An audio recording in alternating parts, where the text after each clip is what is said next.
Salut et bienvenue dans ce nouveau numéro de l'Histoire derrière. Derrière chaque vidéogramme se cachent des esprits créatifs, des techniciens de l'ombre qui traduisent en images les émotions brutes d'une œuvre musicale. Aujourd'hui, nous levons le voile sur le parcours d'un nom incontournable, une signature qui fait désormais autorité dans l'univers de la réalisation de clips au Cameroun. Moteur, action. Salut, je m'appelle Ada Akenji. L'histoire derrière Ada Akenji, c'est maintenant. Le tournage se passe bien, nous sommes avec le big Ada Akenji. Bonjour Ada Akenji, bienvenue dans l'histoire derrière. Merci. Si vous nous racontiez l'histoire derrière le grand nom Ada Akenji. Ada Akenji, c'est un gars qui vient de Bamenda, mais qui a grandi et vécu presque toute sa vie à Douala. Il est camerounais, il est artiste, c'est quelqu'un qui a traversé qui a porté pas mal de casquettes. D'accord. Est-il vrai que vous avez été sollicité pour diriger le studio d'alliance franco-camerounaise de Bamenda?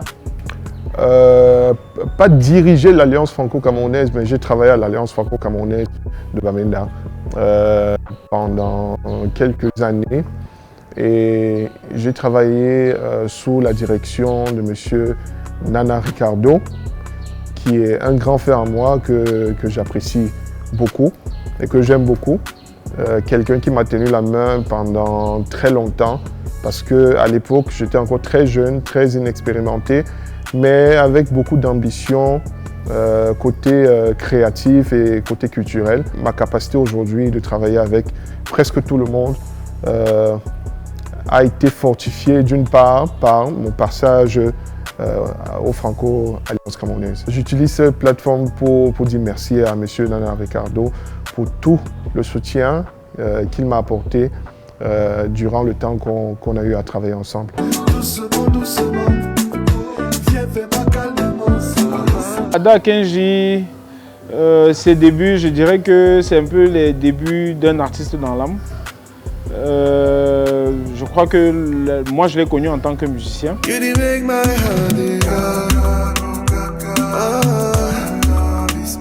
Comment se fait la transition entre l'artiste devant la caméra et le réalisateur derrière la caméra?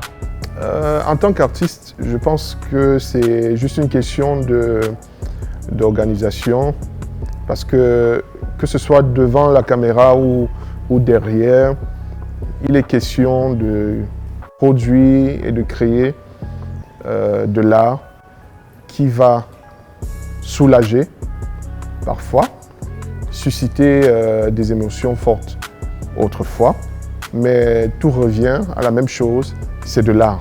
Donc pour moi, c'est pas compliqué. À mes débuts, j'étais arrangeur, compositeur et instrumentiste. Donc faire la transition entre les deux n'est pas vraiment difficile parce que c'est un peu mon monde depuis longtemps. Parfois, je peux me lancer dans la musique. Et parfois, je garde ma casquette de réalisateur. C'est juste une question de timing pour moi. C'est très important d'aimer ce qu'on fait. La musique et moi, ça restera toujours une histoire d'amour. Je suis devenu réalisateur de clips par nécessité. L'idée pour moi était de faire une transition d'arrangeur, parce que j'étais arrangeur également à une époque. Et j'étais devenu arrangeur parce que je voulais maîtriser le côté son de l'image. Parce que de manière définitive, je voulais être cinéaste. Mais je voulais comprendre d'abord le son avant de passer à l'image. Et pendant ma préparation, je peux dire ça comme ça, ma préparation pour devenir cinéaste, j'ai voulu lancer une carrière musicale. Qui n'a pas abouti à cause des contraintes, de certaines contraintes. Et parmi ces contraintes-là, il y avait mon clip. Il a fait un son qui a vraiment cartonné. Il a contacté notre grand frère, Shabak, pour la réalisation du clip. On a tourné le clip, sauf que le clip n'est jamais sorti. Je n'avais pas reçu mon clip quand il fallait le recevoir et ça a tout chamboulé. Donc j'ai choisi de ne plus faire la musique à cause de ça. Ça m'a démoralisé. Mais après quelques années, 2013, j'ai écrit une chanson. Les amis ont écouté, ah, c'est beau, c'est très bien, pourquoi est-ce que tu ne ferais pas une clip? Et je leur ai dit non, moi vraiment, l'histoire de clip là, non, je veux plus. Et ils m'ont dit non, il faut le faire, ils ont mis beaucoup de pression. Et donc je me suis dit, ça ne peut pas être aussi difficile de réaliser un clip. Ils se demandent la raison pour laquelle la chose a l'air tellement compliquée. Je suis allé à l'école de YouTube, et j'ai fait des recherches sur les caméras, les objectifs, l'éclairage et tout. Et j'avais la chance que l'un de mes frères était déjà photographe. Il est architecte, donc il était photographe entre-temps. Donc j'ai prêté son matériel, j'ai ramené chez moi. Il fait son premier clip d'où il pose lui sa caméra, il lance au rec, genre pour tester ses compétences quoi. Pour tester un peu tout ce qu'il a fait, les recherches et tout ça. Il lance le rec, il court, il passe s'asseoir. Ça règle, ça y revient, il arrête. Il change le plan, le deuxième plan. Il fait la même chose, il court, il passe s'asseoir. Il regarde.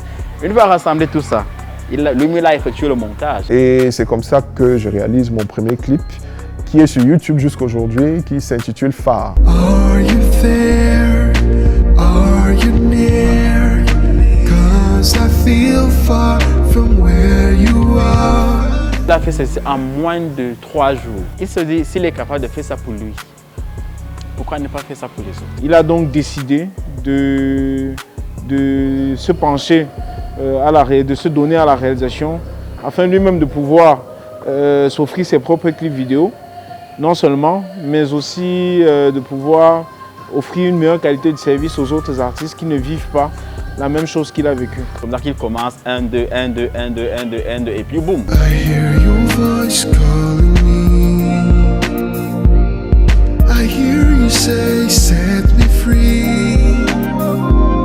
La vixen qui avait joué dans le clip est une amie à moi, Charlène Meto. Donc les prises, j'ai appelé mon ami Tabizama pour faire les prises de l'image, mais ensuite il fallait faire le montage.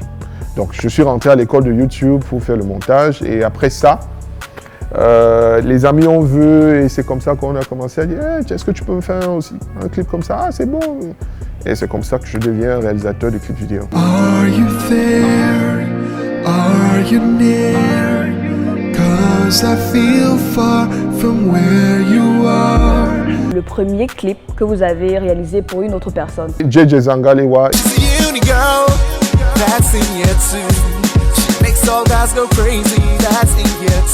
JJ est l'un de mes petits frères, il est chanteur. Lui aussi, il avait vu le clip et il a dit non, grand frère, il faut que tu me fasses un clip.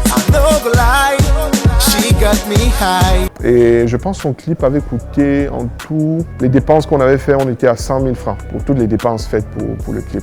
C'est-à-dire entre location de caméra, bon, je n'avais pas vraiment loué la caméra parce que mon frère en avait. Donc, caméra, quelques lumières et voilà. Donc, on était à 100 000 francs.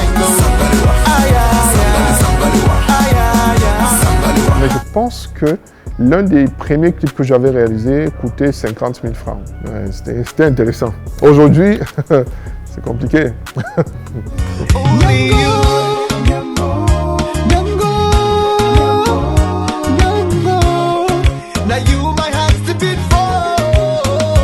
Quelles sont les difficultés auxquelles vous avez eu à faire face le long de votre parcours jusqu'ici? Je pense que la difficulté principale est le manque de moyens financiers. On peut avoir des bonnes idées, on peut avoir une ambition assez intéressante, mais si on n'a pas les moyens, que ce soit financiers ou bien logistiques, ça peut retarder l'avancement de ces idées. Et particulièrement, ça a été le cas pour moi. Pas beaucoup de soutien, que ce soit dans mon entourage ou bien ailleurs. Comment naît votre maison de production Metro Media? Metro Media est une idée qui existe depuis aujourd'hui 20 ans. Mais au fil des années, le nom a changé et aujourd'hui, on est Metro Media. C'est parti d'un désir de pouvoir contribuer aux sphères culturelles et artistiques camerounaises surtout. Un pays exceptionnel rempli de talents et des personnes qui sont magnifiques dans les domaines artistiques et culturels.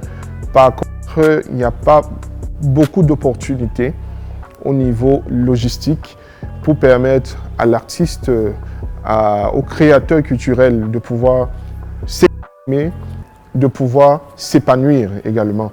D'où l'idée de pouvoir créer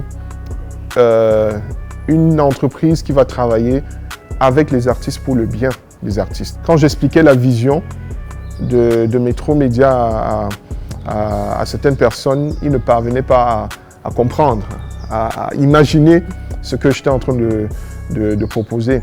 Donc ça a été un lourd fardeau de pouvoir trouver des personnes qui allaient m'accompagner. Mais grâce à Dieu, nous y sommes. Il y a quelques artistes qui se sont mis avec moi pour pouvoir réaliser ceci. Nous ne voulons pas juste être une maison de production qui va accompagner les artistes dans leurs projets. Nous sommes là pour pouvoir accompagner le vrai artiste à faire valoir son art et aussi à rentabiliser son art. J'aimerais dire merci aux artistes qui ont accompagné ce projet, le projet de Metro Média. Je fais déjà un clin d'œil à ma chère et tendre épouse Sandrine Anga Kenji. Je t'aime beaucoup. Merci d'être avec moi pendant ce projet. Nous avons souffert ensemble. On sait ce qu'on a traversé pour que ça puisse aboutir. Et merci aussi à monsieur Loco Samba, connu plus sous le nom de Loco. Merci à Chris M. Elle m'appelle tout le temps Big. Il y a quoi? On fait comment? On fait comment? Merci d'avoir contribué pour ce projet.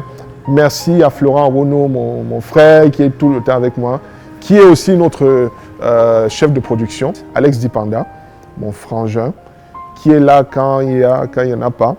À M. Arnold Fotsing, Fabien Gemo, à Jojo Bobda, mes confrères, à Chuzi, mon petit frère, qui est aussi réalisateur, connu sous le nom de Director Chuzi. Donc mes confrères réalisateurs ont aussi soutenu ce projet. Je vous dis grandement merci. Ada et Kenji, vous êtes réalisateur de plusieurs clips de chansons à succès. Si je te dis que je te donne, tous tes problèmes sont les miens. Et si tu tombes, je tombe aussi.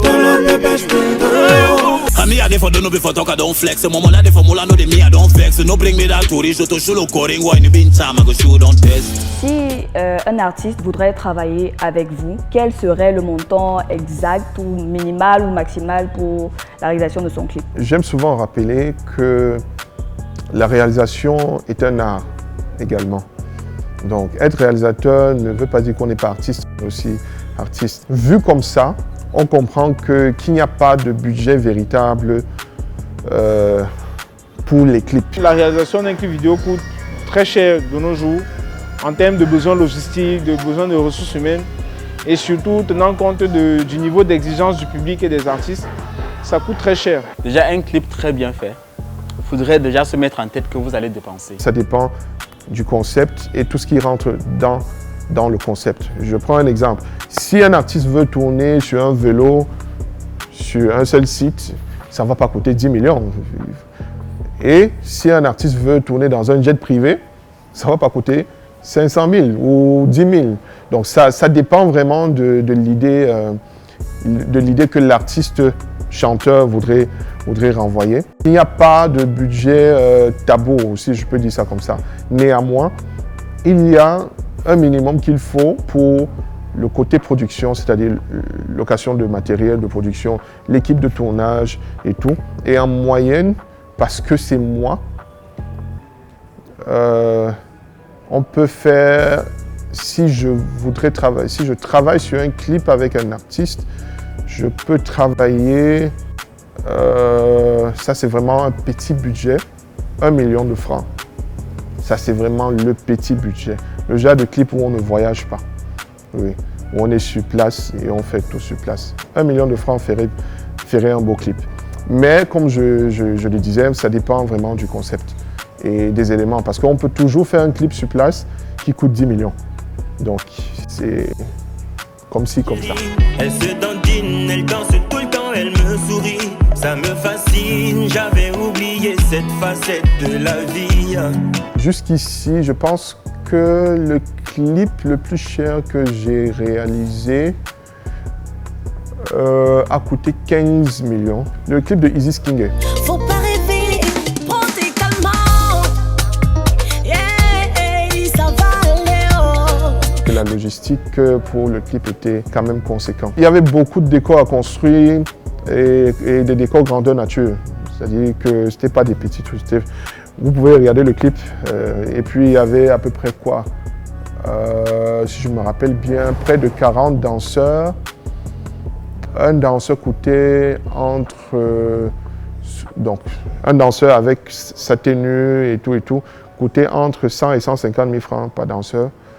C'était un projet très intéressant.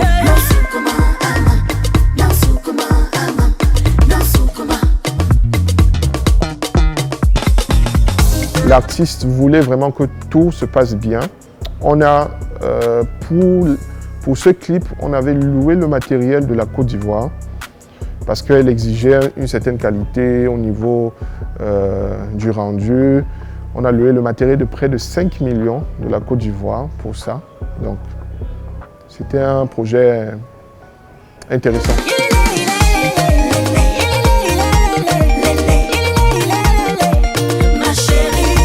Il y avait déjà 3 réalisateurs assistants sur le plateau, il y avait 2 productrices sur le plateau, il y avait 4 maquilleuses, en excluant le maquilleur de l'artiste elle-même.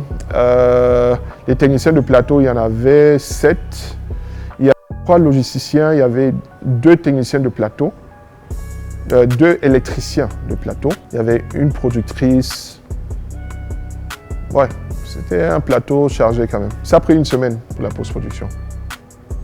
Parce qu'on avait des délais bien précis que la cliente avait exigés. Donc, l'une des raisons pour laquelle c'était aussi important au niveau du prix.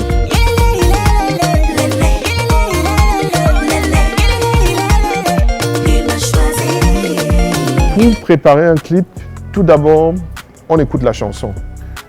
Si c'est Ada Kenji, hein, si c'est avec l'équipe de Ada Kenji. On écoute la chanson. Bon, juste la première fois, parce qu'il faut d'abord qu'on choisisse de travailler sur le clip. Si vous constatez, je ne suis pas sur beaucoup de réalisations depuis un certain moment.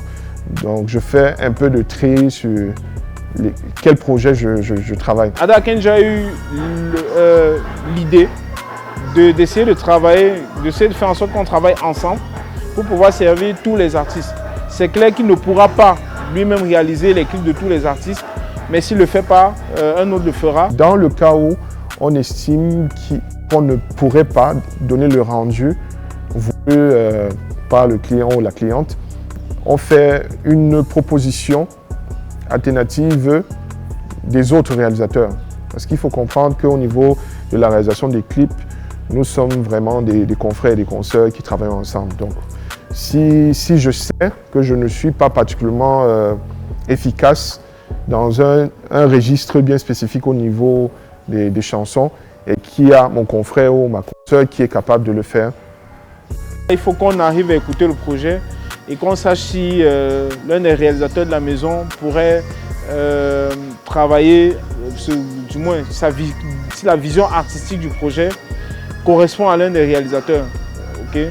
Donc ceci dit, c'est pas qu'il n'y a pas de mauvais projet, mais parfois on ne va pas exprimer notre génie sur tous les styles musicaux de la même façon. On se sent forcément mieux à l'aise dans un style que dans l'autre. Donc en fonction de ça, on essaie de se dire ok, et aussi en fonction du besoin du client, on essaie de déterminer qui va réaliser le clip et comment ça va se faire. La prochaine étape serait d'avoir une réunion avec le client ou la cliente. Dans cette réunion-là, ce qu'on voudrait savoir, c'est les idées, si possible, que le client ou la cliente aurait eu pendant la composition de la chanson. Ça nous permettra de savoir quelle trajectoire prendre quand il faudrait faire la proposition de concept. Il y a des artistes qui viennent, quand je parle des clients, ce sont des artistes musiciens. Il y a des artistes qui viennent avec des idées prédéfinies, déjà une imagerie complet qu'ils ont dans leur esprit, qu'ils aimeraient juste matérialiser. Et dans ce cas, on suit presque à 100% les idées de l'artiste en faisant des propositions qui vont vraiment faire ressortir presque en exactitude de ce que la personne a à l'esprit. Ensuite, il y a aussi des artistes qui viennent sans concept bien précis et ils se disent « Ok, bon, on se livre à vous, proposez-nous quelque chose ». Dans ce cas-là, on a une autre réunion de conception. On propose un mood board, un document dans lequel on va essayer d'expliquer comment est-ce que ça va se passer, quels sont les différents décors qu'on devrait utiliser, les couleurs, les tenues, le style. Qui seront après validés ou non par le client. Et si c'est validé, là nous passons aux budgétisations du concept. Parce que c'est le concept qui détermine le budget et non l'inverse. Par contre, il y a des artistes qui peuvent arriver avec des budgets bien précis. Ils se disent, ok, faites-moi quelque chose avec ce budget. Vous nous direz peut-être quel style de clip vous voulez en fonction de votre chanson. On vous donnera un budget. Ou alors vous nous direz, ok, moi j'ai 10 000 francs pour faire un clip vidéo. Et on vous dira ce qui est possible avec vos 10 000 francs. Là, on travaille, on a des contraintes de budget et on conçoit en fonction du budget proposé par le client. Mais dans le cas où c'est ouvert, on fait une proposition et si le client valide, on dit « Ok, vous avez validé, voici combien ça va coûter ». Et on aura des discussions pour trouver un point de convergence au niveau du budget. Dès qu'on s'accorde avec le budget, on passe à la programmation de la pré-production. On essaie de contacter genre les figurants, soit figurants, en fait, à ce niveau-ci, quand on parle figurants, on a danseurs, les filles, ceux qui jouent parfois la belle, pour embellir davantage. Il faut préparer les sites, il faut préparer les tenues, est-ce qu'il faut des danseurs, est-ce qu'il faut des figurants, il faut faire le casting des figurants. Surtout les filles sexy, excusez-moi, j'insiste là-dessus. Elles doivent être sexy.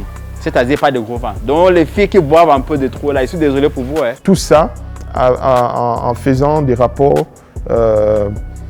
continuels chez le client pour validation.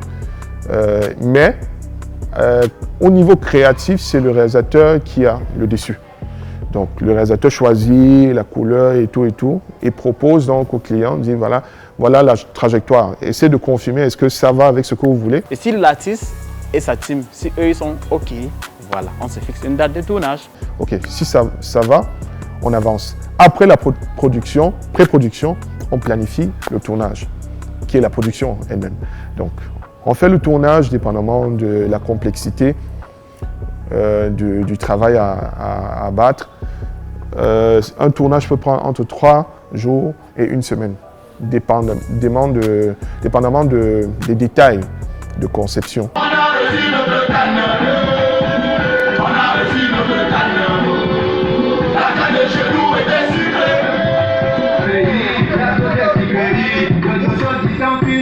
Après, il y a la post-production qui peut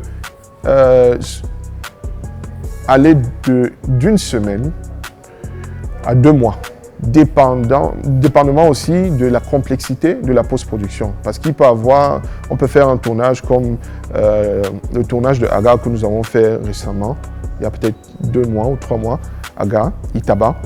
La conception nous a pris à peu près 1 mois.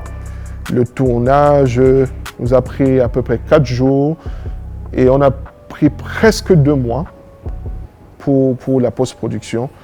Et bref, vous pouvez voir ça sur YouTube.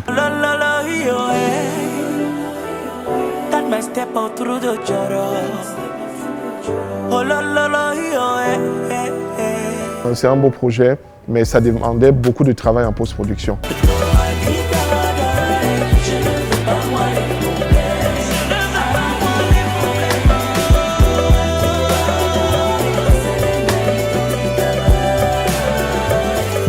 Toute la production, jusqu'à la finalité, je regarde le clip beaucoup de fois. Hein.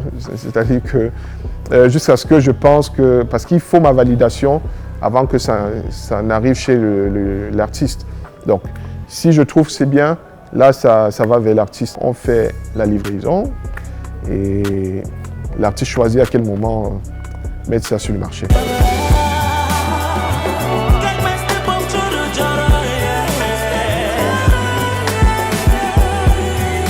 Maintenant, à la télé, j'aime souvent rappeler que le sacrifice que nous, réalisateurs de clips, devons faire pour rester à la télé, c'est de ne pas regarder la télé. Donc, il n'y a pas vraiment le temps pour regarder la télé parce qu'on est tout le temps en train de créer des contenus pour la télé. Maintenant, il peut y avoir des moments comme ça, où je me retrouve devant la télé et qu'un clip passe.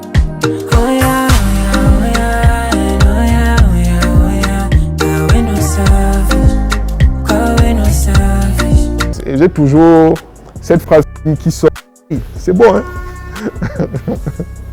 Et ceux qui sont à côté de moi disent, mais c'est toi qui as réalisé. Je dis, oui, mais j'ai pas vu ça à la télé comme ça. Voir à la télé, c'est différent.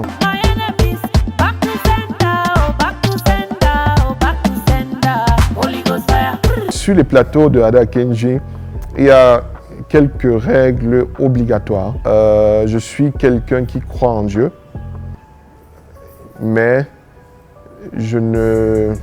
j'ai quand même des choses que je demande à l'artiste de faire. Mais je comprends aussi s'il y a des artistes qui ne croient pas en Dieu. Vous pouvez aussi croire en votre Dieu, les ancêtres, Jésus, Allah, Mohamed, ça dépend de vous, vraiment. Mais sur le plateau d'Ada Kenji, on demande toujours à l'artiste de faire une petite prière, de bénir le tournage. Ça permet de donner une énergie positive sur le plateau de tournage. Donc, on n'a pas ce problème. Ensuite, deux consignes très importantes à prendre en compte. Ça, c'est non négociable. Pas de boisson, pas de cigarettes. On ne boit pas, il n'y a pas d'alcool, pas de fumée. On ne fume pas de tabac ou d'autres substances sur nos plateaux. Donc, si vous êtes un fumeur, là, sachez déjà que vous ne pouvez pas travailler avec Ada Kenji. Si vous êtes un buveur, vous êtes alcoolique, c'est fini pour vous. Parce que c'est un lieu de travail. Il peut y avoir des exceptions quand la cigarette ou bien une boisson alcoolisée est nécessaire pour une scène. Ce n'est que dans ce contexte-là qu'on peut fumer ou boire. Mais en dehors de ça, on ne boit pas, on ne fume pas. Si vous avez besoin de boire de l'alcool ou de fumer, vous allez tout simplement aller hors du plateau. Si vous voulez fumer, allez fumer dehors. Dans le milieu de la culture, qu'on travaille avec sérieux, avec discipline, comme dans les autres domaines. Imaginez que vous êtes dans un hôpital ou une banque. Hein? Les mêmes règles s'appliquent sur les plateaux d'Ada Kenji. C'est mon lieu de service. J'ai beaucoup de respect pour le travail que je fais et j'exige que tous ceux qui travaillent avec moi donnent le même respect au travail que je fais. Mis à part ça, en général, on ne s'adresse pas directement au réalisateur. Il y a une hiérarchie. On a un responsable de production, on a un assistant de production qui s'assure du contact avec les artistes et autres dont les propositions vont à leur niveau. On ne s'adresse pas directement au réalisateur, à son assistant ou au DOP pour leur permettre de se concentrer sur ce qu'ils ont à faire et de filtrer les informations qui arrivent à leur niveau, qu'ils soient le plus efficaces possible. Le respect. Il faut savoir respecter ceux avec qui vous travaillez. Et respecter ceux avec qui vous travaillez, ça veut dire que nous, d'abord, nous commençons par vous respecter, vous. Si vous, déjà, en retour, vous êtes incapable de nous respecter, à m'en foutre le camp. Ceux qui ne sont pas de la team, vous êtes pliés d'être au moins à 3 mètres ou à 2 mètres de nous, quand nous sommes dans un espace fermé. Maintenant, si on est à l'extérieur, c'est obligé, c'est 5 mètres. Lorsqu'il dit d'ailleurs action, la seule personne qui a le droit de dire bouge à gauche, bouge à droite, saute, ou bien bouge légèrement à ta gauche, ou bien bouge légèrement à ta droite, c'est le réalisateur. Si en tournant peut-être qui que ce soit dans la foule, dit pardon, pas en pas à ta gauche, non, on arrête tout.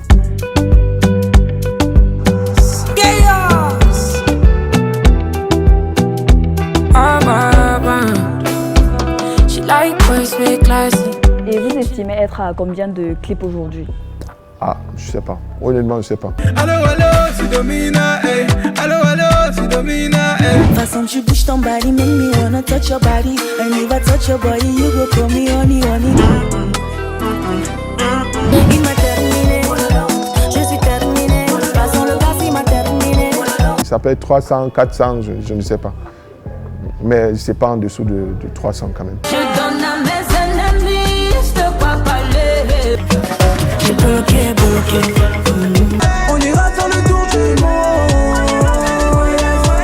Avez-vous un vidéogramme en particulier que vous préférez le plus? Non, j'aime tous mes projets. Magnet, c'est un clip qui a été tourné pendant 24 heures d'affilée, un peu plus de 24 heures d'affilée, je crois 24-27 heures d'affilée, sans repos, sans pause, comme ça d'affilée. Donc on commence à 8 h, on finit à 8 h ou à 9 h. Parce que chaque projet, comme je l'ai dit, est une nouvelle expérience, non seulement de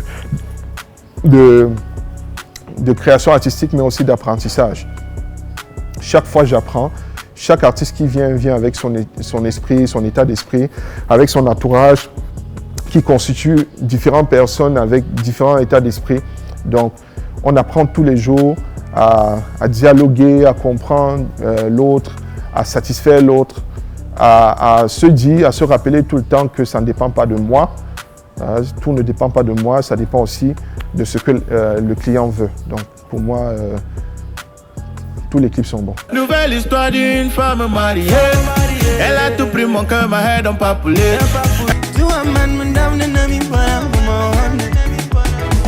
Parce que les hommes c'est tous des salauds. Avant bébé, un courant de jupon. Tous des salauds.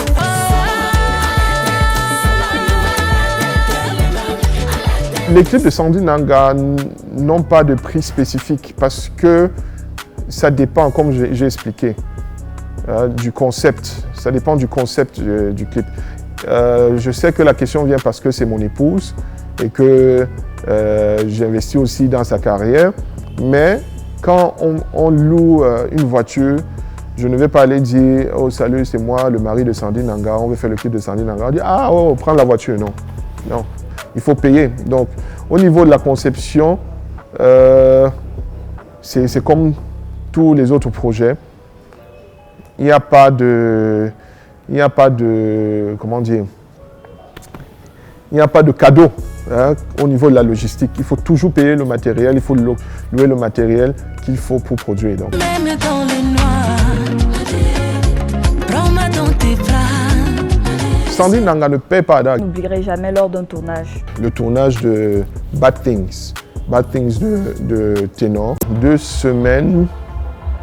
On l'a réalisé en 4 heures de temps sur un seul site. On avait bien préparé, on était bien préparé pour le tournage et on avait des lumières à l'époque, des mandarines qu'on utilisait et qui avaient des ampoules de 800 watts. Et on les avait alignés à peu près 10 comme ça sur une scène, la première scène. Et on a testé, tout allait bien, c'était OK.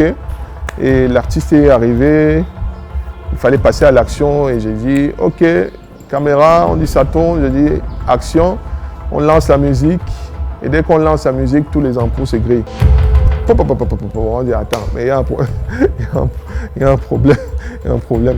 On avait des remplacements au niveau des ampoules, donc ça n'a pas vraiment créé de problème. On a tout remplacé et il restait un tour des ampoules à remplacer. Donc si les autres la pétaient, on était mal. Même chose, on dit non, cette fois-ci il faut qu'on vérifie. Est-ce qu'il n'y a pas de court-circuit? Est-ce qu'il n'y a pas...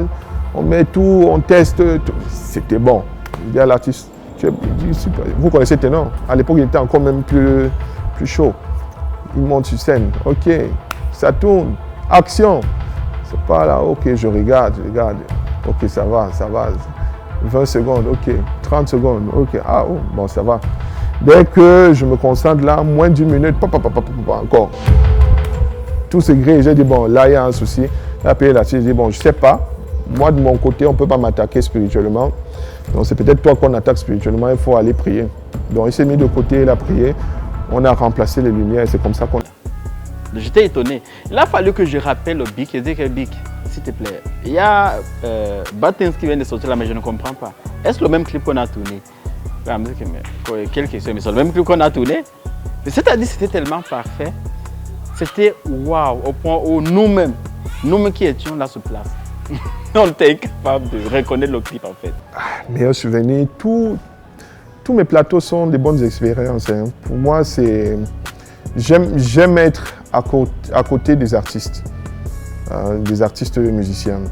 J'aime l'ambiance qui règne sur un plateau de tournage où il y a plusieurs artistes, que ce soit éclairagiste, les gens du son et tout et tout. J'aime cette ambiance-là. En général, sur ces plateaux, ça se passe plutôt bien. Vraiment. C'est-à-dire que ça témoigne aussi du niveau de préparation dont il fait preuve à son niveau et qu'il impose sans même le vouloir à son équipe. Pour moi, chaque tournage est un moment de plaisir. Je passe vraiment mes meilleurs moments sur mes plateaux de tournage. Finalement, peut-être à Douala, vous savez à quoi à Douala, sur tous les week-ends, quand c'est vide, il y a nos frères là qui sont souvent présents. Et il y a eu un groupe de 2-3 jeunes qui a eu vraiment la brillante idée de se dire qu'ils pouvaient nous influencer par la force et essayer de nous soutirer quelque chose. Je ne sais plus avec qui on tournait, je ne sais plus trop, je ne sais pas, peut-être Phil Bill ou je ne sais plus trop qui, mais ils ont eu cette brillante idée-là. Vous pouvez me croire que ça s'est très mal passé pour ce jour-là. Parce que malheureusement, quand vous êtes propre, on se dit que vous avez été propre toute votre vie, quoi, et que voilà, vous ne pouvez pas vous fâcher. Mais sinon, c'est le game, quoi. Pour nous qui avons grandi un peu dans la rue et qui faisons un métier qui nous lie directement à la rue, ça reste des choses qui arrivent très souvent, donc on sait comment on gère. Les scènes qu'on avait prévu faire à l'extérieur, on s'est retrouvés à reprogrammer tout pour tourner à l'intérieur.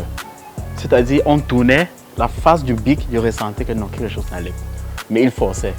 Il disait que non, on est déjà là, il faut qu'on fasse quelque chose. Et en plus, le pire, c'est parce que l'artiste devait partir, il devait voyager le lendemain. La première fois que j'ai touché à la caméra sur un plateau d'Ada Akinji, quoi. Ça a été quand même un moment assez spécial. Parce que j'étais mort de peur, je ne savais pas trop quoi faire. À l'époque, ça fait quand même très longtemps, à l'époque, j'étais plus sur les plateaux en tant que chef de production ou assistant de production. Mais ceci dit, comme scénariste aussi, parce que j'écrivais beaucoup de concepts pour les clips et tout. Mais je ne m'étais pas encore vraiment vu comme cadreur ou comme technicien, en gros. Donc ce jour-là, avant ça, quelques fois, j'ai tenu la caméra et puis là, et ce jour-là, il était très fatigué. Et le pire, c'est que c'était une artiste internationale, donc la pression était quand même assez forte. Et il a pris un coup de fatigue, un coup de malaise comme ça. Il me dit, yo Arnold, viens, regarde, tu vas cadrer le reste du clip. Je dis, hein, quoi? Pardon? Je vais cadrer. Il me dit, non, non, t'inquiète pas, tu peux arriver, tu vas cadrer. Tu vas cadrer. Et je dis, non, mais je ne suis même pas d'accord. Comment? Il dit, non, non, non, viens. Et puis il m'a tenu comme on tient un enfant à la maternelle pour qu'il cadre. Bon, les 10-15 premières minutes, je dois vous avouer que c'était extrêmement chaud. Mais après, ça allait plus ou moins. Il coachait, il supervisait, ça allait plus ou moins. Et c'est comme ça que je fais mes débuts en tant que technicien sur les plateaux de clips. On avait tourné avec un artiste, le BIC avait donné l'heure pour le tournage. Le bon monsieur n'est pas arrivé. Nous sommes restés à attendre. On a attendu 1 heure, 2 heures. Le gars ne venait pas. Pas de problème, on attend toujours. Mais lorsque le gars est arrivé après 4 heures, le BIC a dit, soyez la bienvenue, ça fait plaisir que vous soyez là. Merci beaucoup. Donc, maintenant que vous arrivez, il est temps pour nous aussi de partir. Et voilà. Tel qu'il a dit là, il était tellement souriant, calme. En fait, nous aussi, on ne s'attendait pas. Pourquoi? Parce que pendant que nous, on montait, on descendait, mais c'est quelle histoire ça? Comment est-ce qu'on peut donner un rendez-vous jusqu'à présent, jusqu'à 2, 3, 4 heures, les gars ne sont pas là. Le but, mais peut-être qu'ils ont un problème en route. Calmez-vous, ils vont arriver, ça c'est sûr. C'est-à-dire, il était le plus serein de nous tous. Pendant que nous, on bougeait un peu là de gauche à droite, mais lorsque les gars sont arrivés, c'était cool, mais le tournage était fini. C'est comme cela qu'on ramasse le bagage et on fait un retour à la maison. Jusqu'à aujourd'hui, je ne vais jamais oublier cette scène-là. Qu'est-ce que Ada Akinji retient de son parcours jusqu'ici? Là, il faut que je parle à la caméra un peu. J'aimerais dire à Ada Akinji, je veux te dire, dans 10 ans, tu vas regarder cette vidéo et tu seras quelqu'un de très très grand dans le domaine culturel mondial. Tu seras un milliardaire qui aura la possibilité de changer des vies. N'oublie pas d'être la personne que tu es.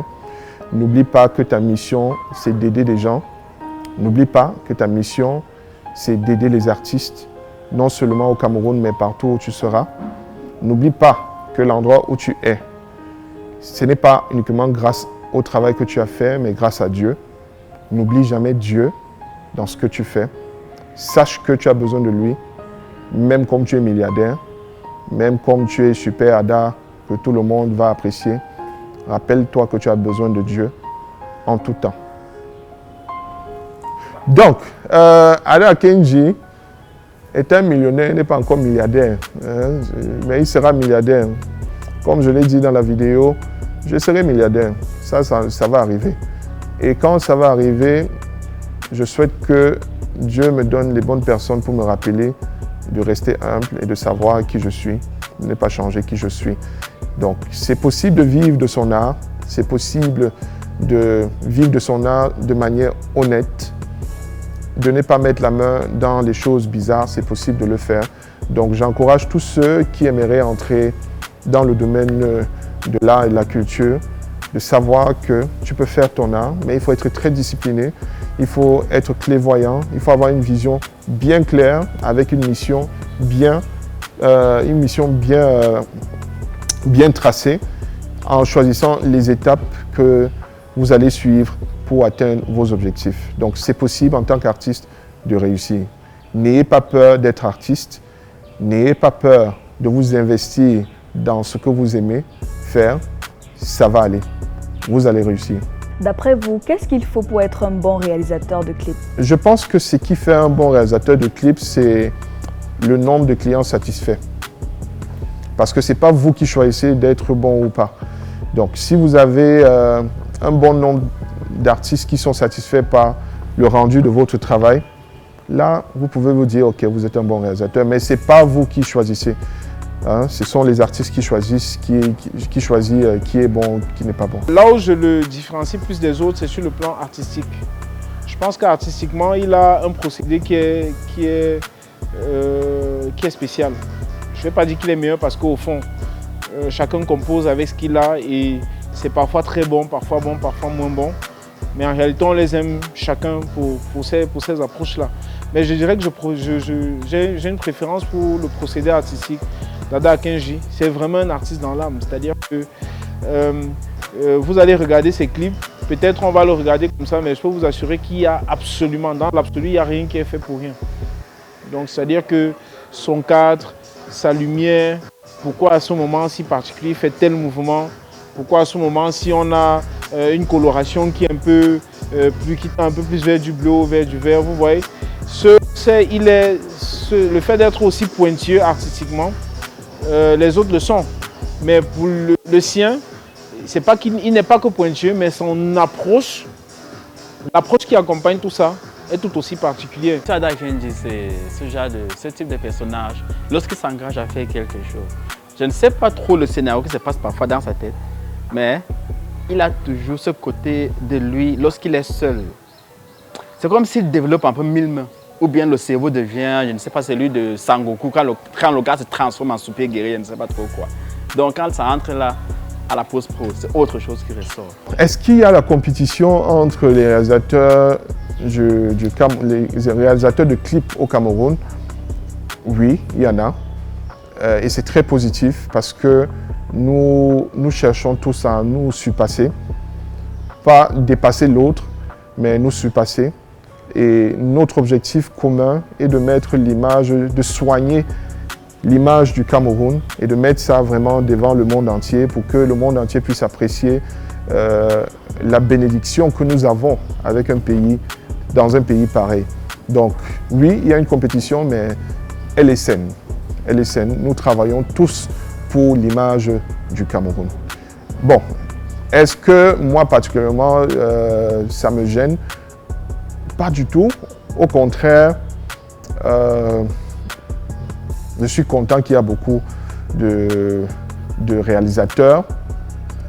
Je peux dire avec beaucoup de fierté que 70% des top 10 au Cameroun ont été formés par moi.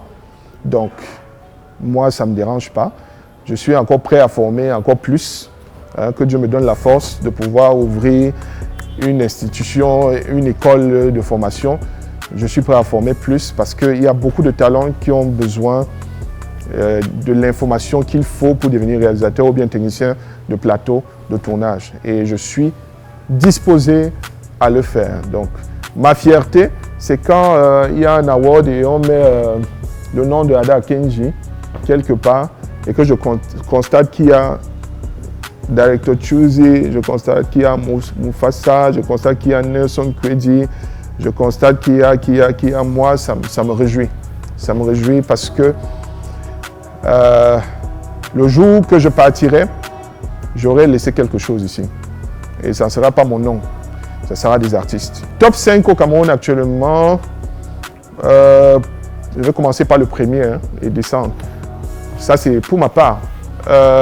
Director Choosy, number 1. Esimo, number 2. Kwedi Nelson, actuellement. Chris Mila, Ice Cam. Vous avez dit 5, mais il y a encore le nom. Dylan Wong. Il y a Tepson Art, qui est très très bon. Je pense qu'il est même parmi les top 3. Bon, j'oublie, mais il y en a beaucoup. Et ce que j'aimerais dire quand même, et je prends cette opportunité pour parler aux acteurs culturels qui sont impliqués dans la création des événements de récompense comme les awards. Je pense que je l'ai assez dit sur la toile. S'il vous plaît, oubliez un peu Ada Akenji, oubliez Ken Stephens, oubliez Mr. Check. Il y a beaucoup de jeunes réalisateurs qui sont en train de faire la magie. Prenez au moins la peine de regarder ce qu'ils font et donnons-les leur chance de pouvoir devenir des grands réalisateurs qui auront aussi des bons budgets, qui seront sur les bons plateaux. Ada Akenji, Ken Stephens et Mr. Check ne sont pas les seuls réalisateurs qui sont bons au Cameroun. Il y en a tellement, tellement. En activité actuellement au Cameroun, il y a plus de 200 réalisateurs de clips vidéo en activité maintenant. Donc si vous avez besoin de ces noms et des références, faites-moi signe, vous savez où me trouver. Faites-moi signe, je vais vous donner les références pour que vous ne mettez plus les mêmes noms sur tous vos trucs. Ada Akenji, pense-t-il arrêter la réalisation des vidéogrammes un jour? Non, je vais continuer toute ma vie. Même quand je vais faire sortir les films et tout, je ferai toujours les clips vidéo. Je suis un artiste qui est passionné de l'art et de la culture. Et jusqu'à ce que je meure, je vais rester comme ça. Je serai ici, là-bas. Donc, je travaille sur un projet de film actuellement. Et on aura plus d'informations d'ici la fin de l'année.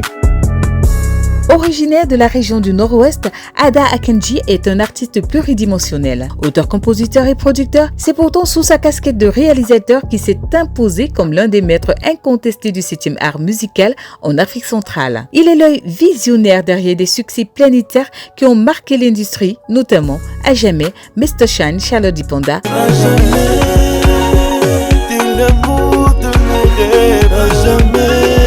Tu te laisses aller, Singila.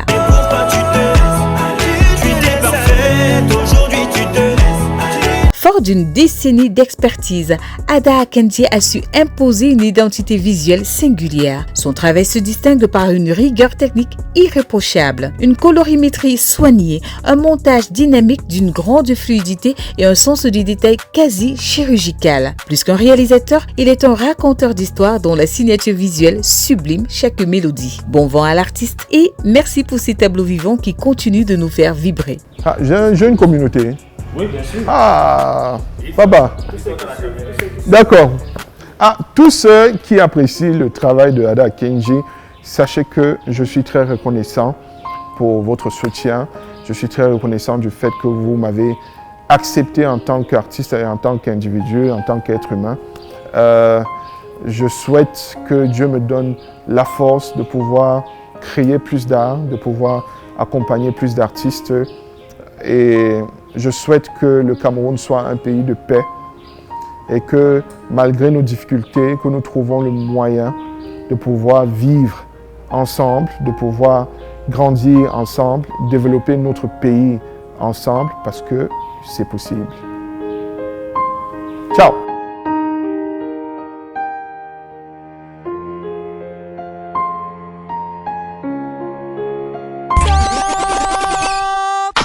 C'est fini. Oh, l'émission est finie, ouais.